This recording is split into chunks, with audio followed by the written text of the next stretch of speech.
नमस्कार दोस्तों, मैं अमन कुमार पांडे आप लोगों को ब्राइट पब्लिकेशन की यूट्यूब चैनल पर बहुत बहुत स्वागत करता हूं।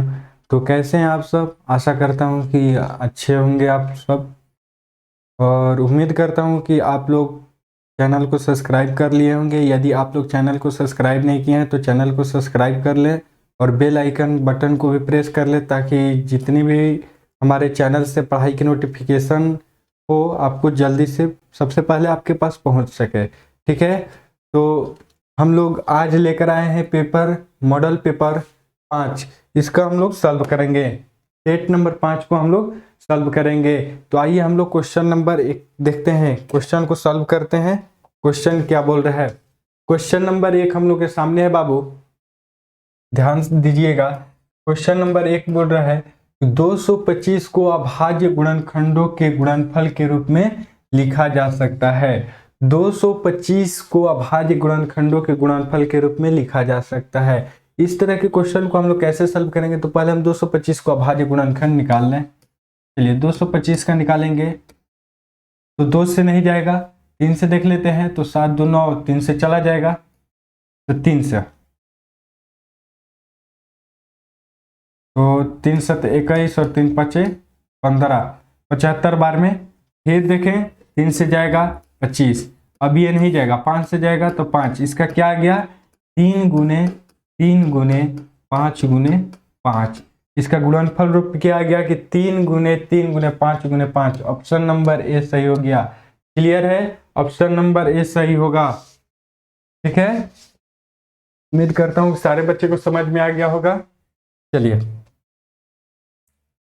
क्वेश्चन नंबर 2, क्वेश्चन नंबर 2 पर आते हैं बाबू।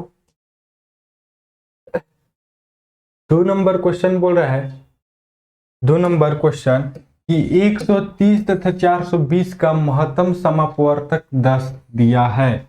130 तथा 420 का लघुत्तम समापवर्तक क्या होगा? पहले हम बता दें कि यहाँ पर दिया हुआ है बाबू, ए बराबर दे दिया है 130, बी बराबर दे दिया है 420 और 130, और बी बराबर 420, और दे दिया है HCF, HCF दिया है 10, और पूछ रहा है LCM। LCM बराबर व्हाट? LCM बराबर क्या होता है? LCM बराबर होता है A गुने B बटा में HCF। ठीक है, तो चलिए A कितना है मान रख देते हैं। A का वैल्यू है 130 और B का वैल्यू है 420 और बटा में HCF है 10। चलिए कटा देते हैं, इससे और इसको कटा दिए। चलिए तो LCM बराबर कितना हुआ? तब देखिए 420 और गुने 13 कर दीजिए, आंसर आ जाएगा। तो 0 6 12, फिर 0 2 और 4 जोड़िए तो 0 6 4 5 54 60, 54 60। Option number C, option number C. Clear है? क्लियर है? आशा करता हूँ कि सारे बच्चे को समझ में आ गया होगा। यदि आप लोगों को समझ में आ रहा है तो चैनल को सब्सक्राइब करें, वीडियो को लाइक कर दें और शेयर करना नहीं भूलें। और एक और इम्पोर्टेंट बात कि डेली लाइव क्लास चलती है 10th क्लास का 7 बजे और 9th क्लास का 6 बजे शाम में। आप लोग लाइव क्लास जुड़ जाएं। लाइव क्लास जो बच्चे जुड़ना चाहते हैं वो जुड़ सकते हैं। ठीक है, चलिए इसी चैनल से 3 नंबर क्वेश्चन बोल रहा है, यदि HCF A8 बराबर 4 और LCM A8 बराबर 24 है तो A का मान होगा। पहले देख लीजिए बाबू की पहली संख्या यानी A बराबर, तो पहले इसी का मान पूछा है। B बराबर दिया है 8 और HCF बराबर दिया है 4 और LCM बराबर दे चुका है 24। फार्मूला क्या होता है? चलिए कोई भी फार्मूला ले लेते हैं, मान लीजिए LCM वाला ले लेते हैं। LCM बराबर होता है A गुने B बटा में HCF।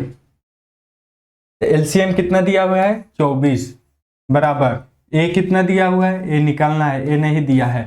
B दिया है 8, HCF दिया है 4। ठीक है, यहाँ तक क्लियर है? चलिए तिरछा तिरछी गुना करा देते हैं। तो 24 गुने 4 बराबर 8A।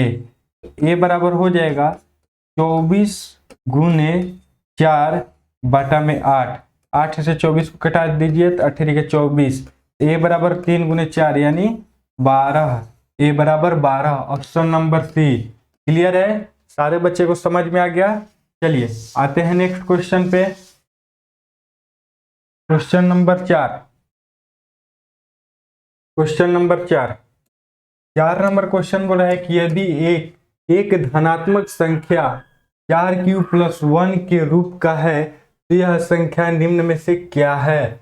विषम संख्या। विषम संख्या, यदि हम लोग q के जगह पर कोई संख्या रख लेते हैं, जांचते हैं। चलिए q बराबर हम कोई भी संख्या रख सकते हैं, 1 या 2 या 3, ठीक है। आगे भी रख सकते हैं 4 5 6 7 8 कुछ भी, ठीक है। तो चलिए हम q की जगह पर मान लीजिए a रखते हैं, तो 4q+1 है, q बराबर 1 रखते हैं तो 4 गुने 1 + 1, तो 4 + 1 कितना गया? 5। ये भी विषम संख्या है। चलिए q की जगह पर हम 2 रखते हैं तो 4 गुने 2 + 1 कितना जाएगा? 4 दूनी 8, 1 + 1 9 आ गया।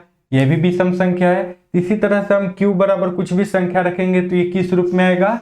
विषम संख्या के रूप में ही आएगा। तो इसका आंसर क्या हो जाएगा? B number. उम्मीद करता हूं कि सारे बच्चे को समझ में आ गया होगा। चलिए next 5 number question. Question number 5 number question बोल रहा है कि द्विघात बहुपद x² + 7x + 2 के शून्यकों का गुणनफल क्या होगा? शून्यकों का गुणनफल पूछा है बाबू, यानी अल्फा इंटू बीटा बराबर 1। तो फॉर्मूला क्या होता है? अल्फा इंटू बीटा बराबर क्या होता है? c/a। तो c कितना है इसमें? c का वैल्यू 2 है और बटा में 1 का वैल्यू 1 है। तो कितना आ गया? अल्फा इंटू बीटा बराबर 2/1 यानी 2। ऑप्शन नंबर सी, 5 का सी। क्लियर है, समझ में आया? चलिए आते हैं next 6 number question. Question number 6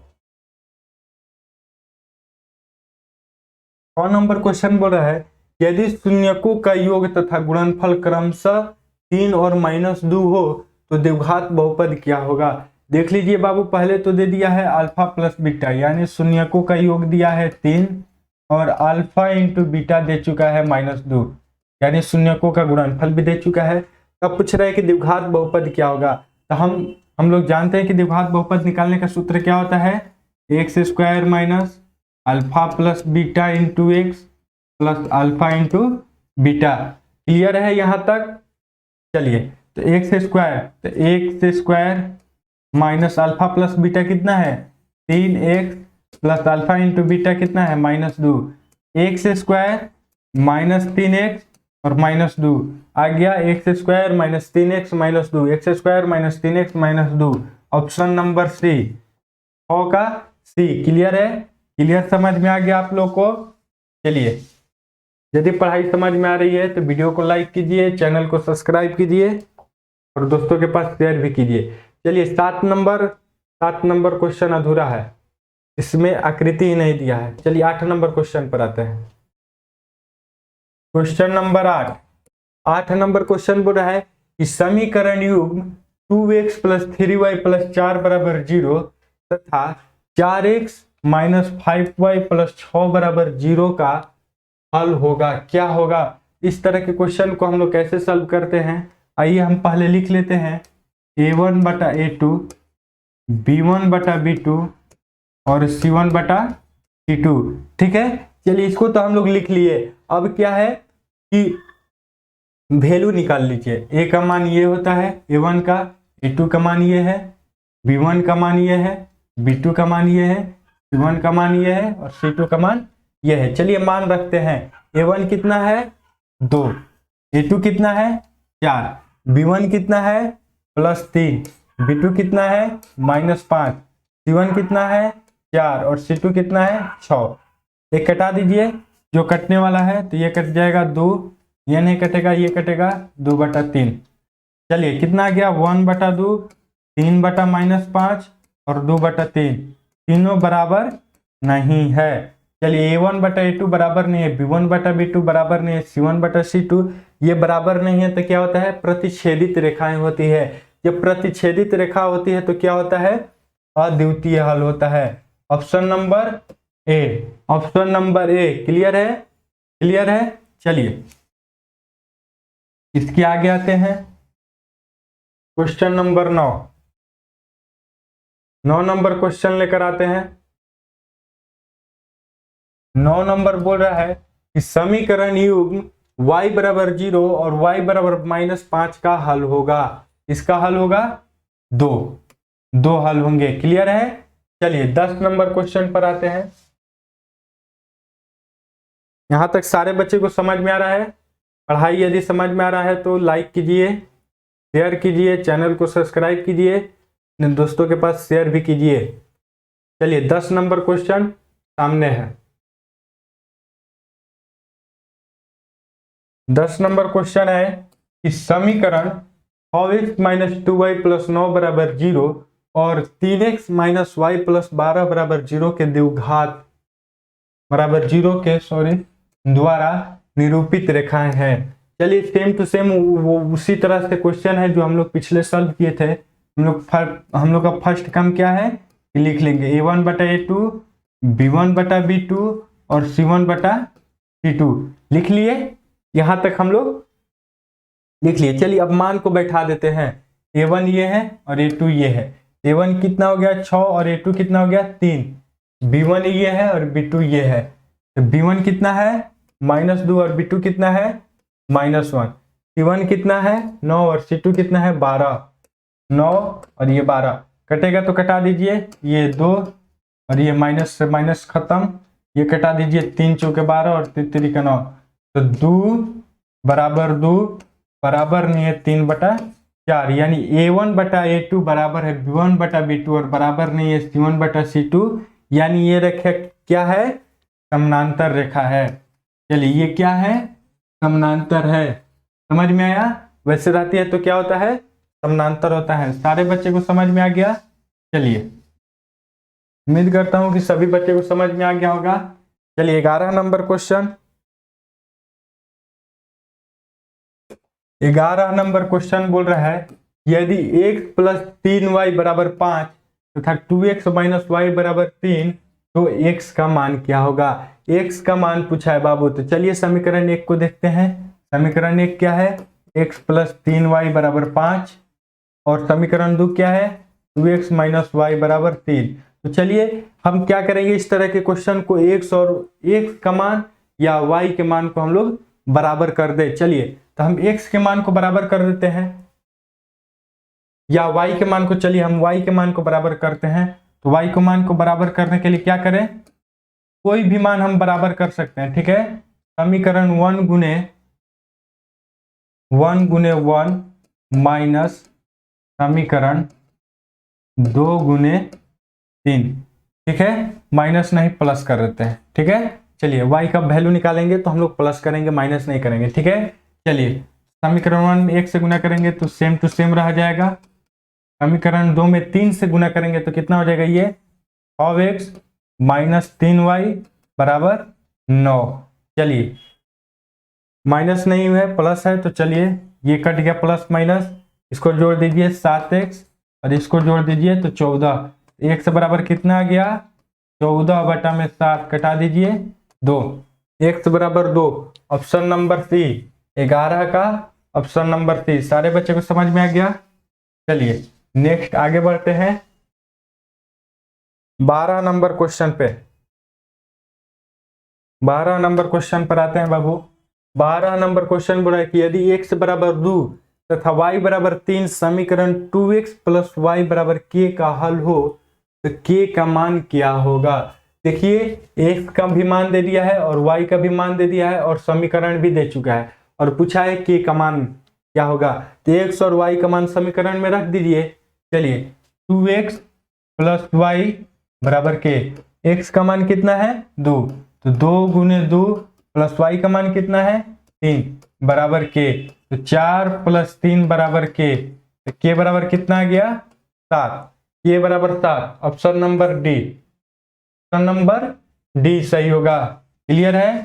चलिए 13 नंबर क्वेश्चन पर आते हैं। 13 नंबर क्वेश्चन बोल रहा है बाबू कि समीकरण युग्म x + y = 16 तथा x - y = 2 एक हल क्या होगा। यहाँ पर समीकरण दे चुका है और पूछा है x और y का मान। तो आइए क्या करते हैं, x प्लस वाई बराबर 16 और x माइनस वाई बराबर 2। हमको मान x और y का मान बराबर है तो हमको चेंज नहीं करना है। हम क्या करें, इस समीकरण 1 प्लस समीकरण 2, समीकरण 1 और समीकरण 2 को जोड़ देते हैं। चलिए समीकरण 1 क्या है, x प्लस वाई बराबर 16, समीकरण 2 है x माइनस वाई बराबर 2, जोड़ दिए। तो चलिए ये प्लस माइनस खत्म, तो 2x बराबर 18, x बराबर क्या आ गया 18/2, कटा दीजिए 9, x बराबर 9, x बराबर 9, ऑप्शन एक ही दिखाई दे रहा है, ऑप्शन एक ही दिखाई दे रहा है, बी नंबर, बी नंबर हम लोग का सही हो गया। क्लियर है। चलिए 13 नंबर क्लियर है। चलिए आते हैं नेक्स्ट 14 नंबर क्वेश्चन पे बाबू। 14 नंबर क्वेश्चन बोल रहा है कि द्विघात समीकरण की घात निम्नलिखित से होती है। तो द्विघात समीकरण के घात कितना होता है, 2, ऑप्शन नंबर बी। क्लियर है, बी क्लियर है, 2 होगा। द्विघात समीकरण की घात कितने होते हैं, 2, और त्रिघात बहुपद के घात कितने होते हैं, 3। चलिए 15 नंबर क्वेश्चन बोल रहा है कि द्विघात समीकरण x square minus 6x plus 1 बराबर 0 का मूल कैसा होगा। हमसे मूल पूछ लिया है, ठीक है बाबू। तो चलिए हम मूल निकालते हैं। कैसे निकालेंगे, तो पहले क्या होता है निकालने का फॉर्मूला, d बराबर बी स्क्वायर माइनस 4ac, ठीक है, इसी फॉर्मूला पर हम निकालेंगे। तो चलिए b कितना है, -6 का स्क्वायर कर दीजिए, -4 गुने a कितना है 1, c कितना है 1, कितना आ गया 36 - 4 कितना आ गया 32। ये 32 देखिए ये 0 से बड़ा है कि नहीं, d बराबर 32 आ गया, d बराबर 32 आ गया। तो d का मान कितना है, ये तो 0 से बड़ा है, 0 से बड़ा है, तो इसका मान क्या हो जाएगा, वास्तविक तथा असमान, ठीक है, वास्तविक है तथा असमान है। क्लियर है, क्लियर है। चलिए 16 नंबर क्वेश्चन, क्वेश्चन नंबर 16 बोल रहा है बाबू कि x square plus 3x plus 2 बराबर 0 का मूल अल्फा बीटा हो तो अल्फा प्लस बीटा का मान क्या होगा। देखिए अल्फा प्लस बीटा का मान पूछा है तो फॉर्मूला क्या होता है, अल्फा प्लस बीटा बराबर क्या होता है, -b/a, ठीक है। इसमें से देखिए b क्या है, b का वैल्यू 3 है। चलिए हम रख देते हैं मान, -3 और बटा में a का वैल्यू कितना है 1, तो अल्फा प्लस बीटा बराबर कितना आ गया, -3/1 यानी -3, ऑप्शन नंबर डी, डी सही होगा। क्लियर है, 16 नंबर का डी। चलिए 17 नंबर क्वेश्चन पर आते हैं बाबू। 17 नंबर क्वेश्चन, 17 नंबर बोल रहा है कि द्विघात समीकरण x square minus 6x plus 3 बराबर 0 का विविक्तकरण क्या होगा। विविक्तकरण यानी डी बराबर पूछा है हम लोग से। तो चलिए डी बराबर हम लोग फॉर्मूला लिख लेते हैं, क्या होता है, डी बराबर बी स्क्वायर माइनस 4ac, ठीक है। तो चलिए डी बराबर क्या हो जाएगा, बी कितना है -6 का होल स्क्वायर, -4 गुने a का वैल्यू 1 और c का वैल्यू 3। तो चलिए कितना हो जाएगा, 36 -12, तो डी बराबर क्या हो जाएगा 24, डी बराबर 24, डी बराबर 24 ऑप्शन में नहीं है। तो फिर से हम लोग देखें,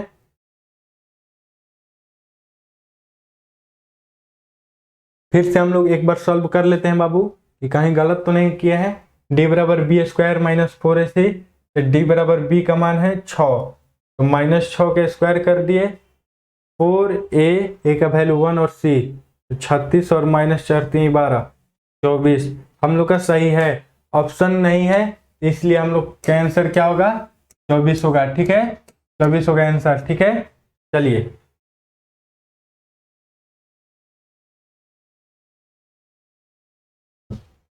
18 नंबर क्वेश्चन पर आइए बाबू। क्वेश्चन नंबर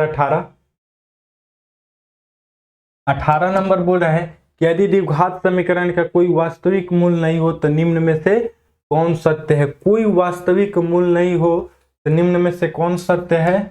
डी, ये। ठीक है, ऑप्शन नंबर सी डी 0 से छोटा होगा तो उसका वास्तविक मूल नहीं होगा। ठीक है, तो ऑप्शन नंबर सी, डी का मान 0 से छोटा होगा तो उसका वास्तविक मूल नहीं होगा। क्लियर है? चलिए 19 नंबर क्वेश्चन। 19 नंबर बोल रहा है, यदि द्विघात समीकरण x square minus 2x plus के बराबर 0 का मूल समान हो तो के का मान ज्ञात करें। मूल समान है यानी डी बराबर 0। अब बोल रहा है कि द्विघात समीकरण का मूल समान हो तो के का मान ज्ञात करना है। तो आइए हम लोग क्या करें, डी बराबर क्या होता है? बी स्क्वायर माइनस 4ac, ये 0 के बराबर है। ठीक है, मूल समान है। बी का मान रखिए 2, माइनस 2 का स्क्वायर कीजिए, माइनस 4 गुने ए कितना है?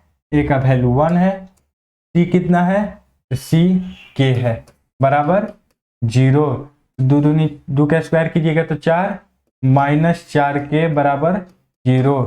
4 बराबर ये उधर जाकर 4 के बराबर क्या आ गया? 4/4, हटा दीजिए 1, के बराबर 1, ऑप्शन नंबर बी। क्लियर है? चलिए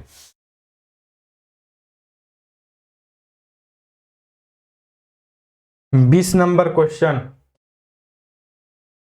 क्वेश्चन नंबर 20 बोल रहा है बाबू कि द्विघात समीकरण x square minus x minus 6 बराबर 0 का मूल प्राप्त करें। ठीक है, चलिए यहाँ पर दिया है x square minus x minus 6 बराबर 0। इसको हम लोग कैसे सॉल्व करते हैं? तो पहले इसको और इसको गुना करेंगे मन में, तो 6x स्क्वायर आएगा, तो 6x स्क्वायर आएगा तो इसको हम तोड़ेंगे दो ऐसे भागों में कि गुना करने पर 6 और घटाने पर x आए। X square minus 3x plus 2x minus 6 बराबर 0। ऐसी दो संख्या 3 और 2 है। ठीक है, चलिए x कॉमन ले लिए, x माइनस 3 प्लस 2 कॉमन ले लिए तो x माइनस 3। ठीक है, x प्लस 2 और x माइनस 3, x प्लस 2 बराबर 0, x बराबर कितना होगा? -2। फिर है x माइनस 3 बराबर 0, x बराबर कितना होगा? 3, -2 और 3, -2 और 3, -2 और 3, ऑप्शन नंबर सी। क्लियर है? क्लियर है? चलिए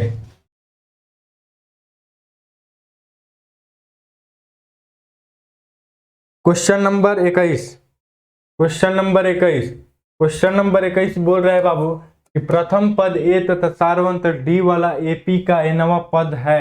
एनवा पद पूछ लिया है, क्या होता है? ए एन बराबर a plus n minus 1 into d, a plus n minus 1 into d, option number D. ठीक है, क्लियर है? चलिए 22 नंबर क्वेश्चन पर आते हैं। 22 नंबर क्वेश्चन बोल रहे हैं बाबू, ध्यान दीजिएगा कि एपी 10 7 4 का 30वां पद है। पहले इस तरह के क्वेश्चन को हम लोग कैसे सॉल्व करते हैं, पहले लिख लीजिए कि दिया है, क्या कि दिया है, क्या क्या दिया है बाबू? ए बराबर दिया है 10। ठीक है, डी निकाल लीजिए, 7 माइनस 10 बराबर -3, डी बराबर क्या आ गया? -3। 30वां पद पूछा है यानी एन बराबर दे दिया है 30 और ए एन बराबर पूछ लिया है। ठीक है, 30वां पद क्या होगा? जो जो दिया था हमने लिख लिया। अब फॉर्मूला लिख लीजिए, ए एन बराबर क्या होता है? A plus n minus 1 into d. N, a का वैल्यू कितना है? 10 प्लस एन कितना है? 30 -1 और डी का वैल्यू है -3। ठीक है, ए एन बराबर 10 प्लस 29 गुने -3। ठीक है, चलिए तो ए एन बराबर क्या होगा? 10 और इसमें गुना कीजिएगा तो 27 के साथ हाथ में 2, 6 2 8, -77 87। तो एन बराबर कितना हो जाएगा? सॉल्व कीजिएगा तो -77 आंसर आएगा, -77, option number C, option number C. ठीक है, क्लियर है? चलिए नेक्स्ट क्वेश्चन पर आते हैं। 23 नंबर क्वेश्चन पर। यदि आप लोग क्लास अच्छी लग रही है, हेल्पफुल लग रहा है तो चैनल को सब्सक्राइब कर दे और वीडियो को लाइक कर दे और दोस्तों के पास भी शेयर कीजिए। ठीक है, चलिए और डेली लाइव क्लास लेना नहीं भूले। 10th क्लास का 7:15 में डेली लाइव शाम में चलता है इसी चैनल पे, ठीक है। चलिए 23 नंबर बोल रहा है कि AP 5, 7, 9, 11 का कौन सा पद 27 होगा। यहाँ पर कौन सा पद 27 होगा। देखिए बाबू, फिर से उसी तरह से हम लोग सॉल्व करेंगे। पहले लिख लेंगे कि दिया है, क्या क्या दिया है, A बराबर 5, D बराबर 7 माइनस 5 तो 2, D बराबर कितना आ गया 2। और कौन सा पद 27 होगा, यानी AN 27 दे दिया और N बराबर पूछ लिया, पदों की संख्या पूछा है। तो क्या होता है फॉर्मूला बाबू, AN बराबर A plus N minus 1 into D। चलिए AN दिया है 27 बराबर A का वैल्यू कितना दिया है 5 प्लस N निकालना है, N माइनस 1 इंटू D कितना है 2। तो 27 बराबर 5 प्लस 2N माइनस 2, तो 27 बराबर 3 प्लस 2N, तो 2N बराबर 27 माइनस 3। यहां तक क्लियर है। तो 2N बराबर 24, तो N बराबर 24 बटा में 2 कटा दीजिए 12, N बराबर कितना आ गया 12। Option number A. सारे बच्चे को समझ में आया, क्लियर है। चलिए नेक्स्ट क्वेश्चन पर आते हैं, 24 नंबर क्वेश्चन पर, ठीक है। चलिए 24 नंबर क्वेश्चन है आप लोग के स्क्रीन के सामने। 24 नंबर बोला है कि प्रथम 15 विषम संख्याओं का योग क्या होगा। पहले तो क्वेश्चन ध्यान से समझिएगा आप लोग, हम समझा रहे हैं कि प्रथम 15 विषम संख्या, यानी प्रथम 15 विषम संख्या कौन कौन हो सकती है। 1 होगा, 3 होगा, 5 होगा, 7 होगा, 9 होगा, डॉट डॉट डॉट, यानी 15 पदों तक, ठीक है। तो यहाँ पर हम लोग पहले निकाल लिए, A बराबर क्या हो गया 1, D निकाल लीजिए तो 3 माइनस 1, तो D बराबर हो गया 2। A निकाल लिए, D निकाल लिए, 15 विषम संख्याओं यानी पदों की संख्या दे दिया है N बराबर 15। AN बराबर पूछ लिया है, SN पूछा है, योग पूछा है ना, संख्याओं का योग पूछा है। SN बराबर क्या होगा 1। चलिए आइए हम लोग फॉर्मूला लिखकर इसको सॉल्व करते हैं। SN बराबर क्या होता है N बटा 2, 2A plus N minus 1 into D, ये होता है SN का फॉर्मूला। चलिए SN बराबर N कितना है 15, 15 बटा 2, 2 गुने A कितना है 1 प्लस N कितना है 15 माइनस 1 इंटू D कितना है 2। चलिए SN बराबर 15 बटा 2, 2 प्लस 14 दूनी 28, ठीक है। चलिए तो SN बराबर कितना हो जाएगा 15 बटा 2 गुने 28 2 30, ठीक है। इसको कटा दीजिए, 15 दूने 30, SN बराबर क्या हो जाएगा 15 गुने 15 गुना कीजिएगा तो 225 आएगा। ऑप्शन नंबर सी 24 का। क्लियर है, सारे बच्चे को क्लियर समझ में आ गया।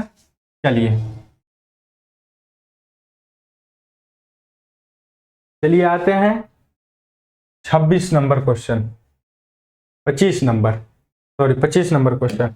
25 नंबर बोल रहा है कि भुजाओं की समान संख्या वाले बहुभुज समरूप होते हैं यदि उनके संगत कोण होते हैं बराबर। उनके संगत कोण क्या होते हैं बराबर होते हैं।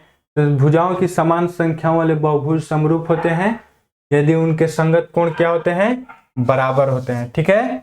चलिए 26 नंबर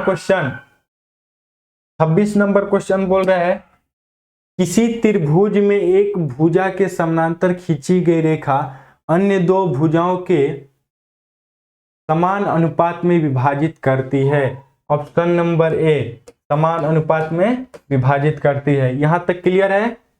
चलिए 27 नंबर क्वेश्चन पर आते हैं। 27 नंबर क्वेश्चन बोल रहा है कि समरूप त्रिभुजों की संगत भुजा होती है समानुपाती। समरूप त्रिभुज की संगत भुजा क्या होती है समान अनुपात में होती है, ठीक है। क्लियर है। चलिए 28 नंबर क्वेश्चन नंबर 28 बोल रहा है कि निम्न में से कौन समरूपता की कसौटी नहीं है। एंगल ASA ये समरूपता की कसौटी नहीं है, ऑप्शन नंबर डी। क्लियर है? चलिए 29 नंबर क्वेश्चन बोल रहा है, 29 नंबर कि एक समलंब ए बी सी डी जिसमें ए बी समानांतर सी डी है, ये विकर्ण परस्पर बिंदु ओ पर प्रतिच्छेद करते हैं। यदि ए बी बराबर 2 सी डी हो तो त्रिभुज ए ओ बी तथा सी ओ डी के क्षेत्रफलों का अनुपात क्या होगा? ऐसे इसका आंसर आएगा 4:1। ठीक है, चलिए थोड़ा लंबा जाएगा इसलिए हम कल लाइव क्लास में दिखा देंगे। चलिए तो लाइव क्लास से जुड़ सकते हैं। चलिए 30 नंबर क्वेश्चन नंबर 30 नंबर बोला है कि यदि कर्ण स्क्वायर बराबर लंब स्क्वायर प्लस आधार स्क्वायर हो तो वह कैसा त्रिभुज होगा? ये बोल दिया है बाबू कि कर्ण का स्क्वायर बराबर लंब का स्क्वायर प्लस आधार का स्क्वायर हो तो त्रिभुज कैसा होगा? वो समकोण त्रिभुज होता है। ठीक है, 30 नंबर का सी। ठीक है बाबू, यदि पढ़ाई आप लोग को अच्छी लग रही है, समझ में आ रहा है तो चैनल को सब्सक्राइब करें, बेल आइकन भी प्रेस कर दे और वीडियो को लाइक कर दे और दोस्तों के पास शेयर करें। और शाम को डेली 7:15 में 10th क्लास का लाइव क्लास चलता है, लाइव क्लास लेना नहीं भूले। ठीक है, चलिए 31 नंबर क्वेश्चन पर आते हैं। 31 नंबर क्वेश्चन बोल रहा है किसी समकोण त्रिभुज में आधार तथा लंब की लंबाई क्रमशः 5 सेंटीमीटर तथा 12 सेंटीमीटर हो तो कर्ण की लंबाई क्या होगी? चलिए एक समकोण त्रिभुज दे दिया है। समकोण त्रिभुज का सूत्र क्या होता है बाबू? पाइथागोरस वाला, कर्ण का स्क्वायर बराबर लंब का स्क्वायर प्लस आधार का स्क्वायर। ठीक है, क्लियर है? चलिए तो कर्ण इसमें कितना है? कर्ण हमको पूछ दिया है, कर्ण का स्क्वायर रहने दीजिए ऐसे ही। लंब कितना है? लंब दिया है 12 का स्क्वायर और प्लस आधार का दिया है 5 का स्क्वायर। ठीक है, तो कर्ण स्क्वायर बराबर 12 का स्क्वायर 144 और 5 का स्क्वायर तो 25। तो कर्ण स्क्वायर बराबर दोनों को जोड़िएगा तो 169। तो कर्ण स्क्वायर, तो कर्ण बराबर क्या आ जाएगा? √169। तो कर्ण बराबर क्या होगा? 13 सेंटीमीटर। ठीक है, 13 centimetre. Option number D, option number D 31 का डी। क्लियर है? सारे बच्चों को समझ में आ गया? चलिए 32 नंबर क्वेश्चन पर आते हैं। 32 नंबर क्वेश्चन बोल रहा है कि वृत्त के केंद्र से स्पर्श रेखा पर स्थित कौन सी बिंदु न्यूनतम दूरी पर होती है? इसका आंसर होगा स्पर्श बिंदु। ठीक है, स्पर्श बिंदु ही न्यूनतम दूरी पर होती है। चलिए 33 नंबर क्वेश्चन पर आते हैं। 33 नंबर क्वेश्चन,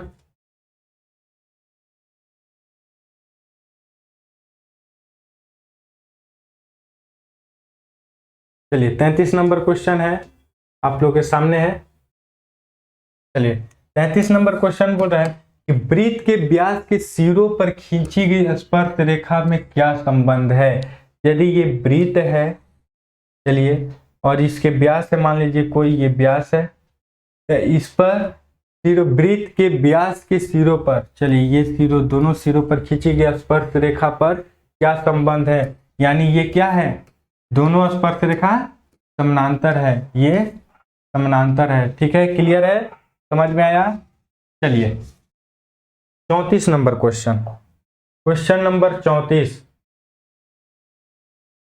नंबर क्वेश्चन बोल रहा है कि ओ केंद्र वाले एक वृत्त की पीए तथा पीबी स्पर्श रेखा है तो कोण ओएपी का मान क्या होगा? ठीक है, चलिए देखिए इसका बोल रहा है कि ओ केंद्र वाला, चलिए ये एक वृत्त है, केंद्र ओ है इसका। बोल रहा है कि वृत्त की पीए तथा पीबी स्पर्श रेखा है। चलिए मान लेते हैं कोई पी है, ये पी ए और पी बी, ये ए और बी, कोई स्पर्श रेखा है। ठीक है, कोई स्पर्श रेखा है तो कोण पी, कोण ओ ए पी, कोण ओ ए पी, यानी इस कोण के बारे में पूछा है। तो ये कोण क्या होगा? तो ये कोण लंब होगा बाबू। पहले ही बोल चुके थे कि त्रिज्या है जो स्पर्श रेखा पर लंब होती है, यानी 90 डिग्री का कोण होगा। सी होगा, सी होगा। समझ में आया? सी होगा, समझ में आ गया? चलिए चलिए नेक्स्ट क्वेश्चन पर आते हैं। 35 नंबर 35 नंबर क्वेश्चन बोल रहा है कि ओ केंद्र वाले वृत्त का यदि PQ तथा PR स्पर्श रेखा हो तो कोण QPR बराबर 80 डिग्री हो तो कोण ROQ बराबर पूछा है। चलिए देखते हैं फिगर के साथ। चलिए एक वृत्त बना लेते हैं। यह है एक वृत्त जिसका केंद्र O है, ठीक है। यदि PQ तथा PR स्पर्श रेखा है, चलिए ये मान लिया कोई बिंदु P है, यहां से PQ और ये हो गया PR, ये दोनों स्पर्श रेखा है हो तो कोण QPR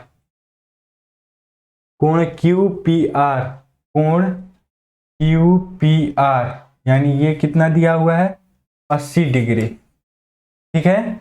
तो हमसे पूछा है क्या कोण ROQ यानी ये कोण, इस कोण के बारे में पूछा है।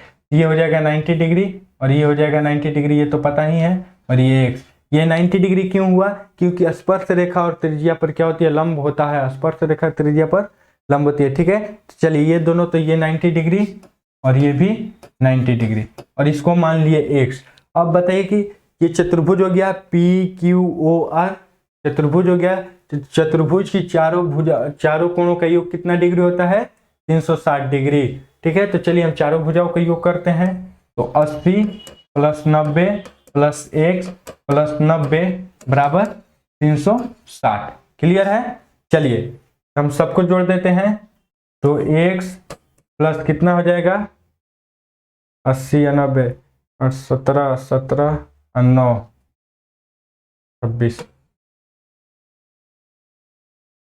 260 बराबर में 360। तो x बराबर कितना आ जाएगा 360 - 260 कितना आ जाएगा x बराबर 100।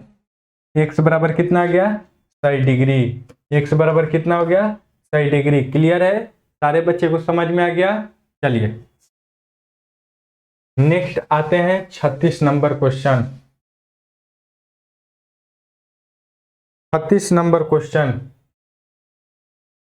नंबर क्वेश्चन बोल रहा है बाबू कि वृत्त की त्रिज्या तथा व्यास में क्या संबंध होती है। तो ये है, मान लीजिए वृत्त और ये है त्रिज्या और ये हो गया व्यास। तो व्यास की आधी त्रिज्या होती है, व्यास के आधा त्रिज्या होती है। तो व्यास बराबर 2 गुने त्रिज्या, ये सही होगा। कैसे, मान लीजिए कि ये पूरा व्यास है तो ये इतना ही ना आधा होगा, आधा त्रिज्या होगा। तो इसका दोगुना करेंगे तो ना वो व्यास के बराबर आएगा, त्रिज्या का दोगुना करेंगे तो व्यास के बराबर आएगा। तो ऑप्शन नंबर बी, ठीक है। ऐसे d बराबर होता है r/2, d व्यास है और r त्रिज्या है, तो गुना कर दीजिए। 1 मिनट, r बराबर d/2 होता है, r बराबर d/2, तो d बराबर कितना हो जाएगा 2r, क्लियर है। चलिए सारे बच्चे को क्लियर है। चलिए नेक्स्ट क्वेश्चन पर आते हैं। 37 नंबर 37 नंबर क्वेश्चन बोल रहा है कि 60 डिग्री केंद्रीय कोण और 14 सेंटीमीटर त्रिज्या वाले त्रिज्य खंड के क्षेत्रफल हैं। देखिए यहाँ पर थीटा दे दिया है, थीटा बराबर कितना दिया है 60 डिग्री और r बराबर यानी त्रिज्या दिया है 14 सेंटीमीटर। तो त्रिज्य खंड का क्षेत्रफल पूछा है। तो त्रिज्य खंड का क्षेत्रफल क्या होता है, त्रिज्य खंड का क्षेत्रफल बराबर πr² थीटा बटा में 360, ठीक है। चलिए अब पाई का मान रख दीजिए, इसको पाई का मान होता है 22/7 गुने r का मान कितना है 14, तो स्क्वायर है तो 14 हम 2 बार लिख दिए और थीटा का मान कितना है 60 लिख दिए बटा में 360। चलिए इसको हम कटा दिए 2 बार में, 7 दूनी 14, ये कटा दीजिए 6 बार में गया, ये कटा दीजिए 3 बार में गया, ठीक है। अब बच गया क्या 22 गुने 14 बटा में 3। अब गुना कर दीजिए यानी 154 दूनी 803 308 बटा में 3, 308 बटा में 3 सेंटीमीटर स्क्वायर। इसको गुना कीजिएगा तो कितना आएगा 308 बटा में 3 सेंटीमीटर स्क्वायर, क्लियर है। 37 का C क्लियर है सारे बच्चे को? चलिए, सारे बच्चे को समझ में आ गया। 38 नंबर क्वेश्चन। 38 नंबर क्वेश्चन बोल रहा है कि 21 सेंटीमीटर त्रिज्या वाले एक वृत्त का एक चाप 60 डिग्री का कोण आंतरित करता है, तो त्रिज्यखंड का क्षेत्रफल। सेम टू सेम उसी तरह से क्वेश्चन आ गया। त्रिज्यखंड का क्षेत्रफल क्या होता है? त्रिज्यखंड का क्षेत्रफल क्या होता है? पाई आर स्क्वायर थीटा बटा में 360। ठीक है, चलिए पाई का मान रखते हैं। पाई का मान कितना होता है? 22/7 गुने आर क्या है? आर 21 सेंटीमीटर है, आर का स्क्वायर है तो 2 बार लिख दिए। थीटा कितना है? 60 डिग्री, 60 डिग्री लिख दिए बटा में 360। चलिए इसको कटा दीजिए, 70 के 21 3 बार में ये गया, ये कटा दीजिए 6।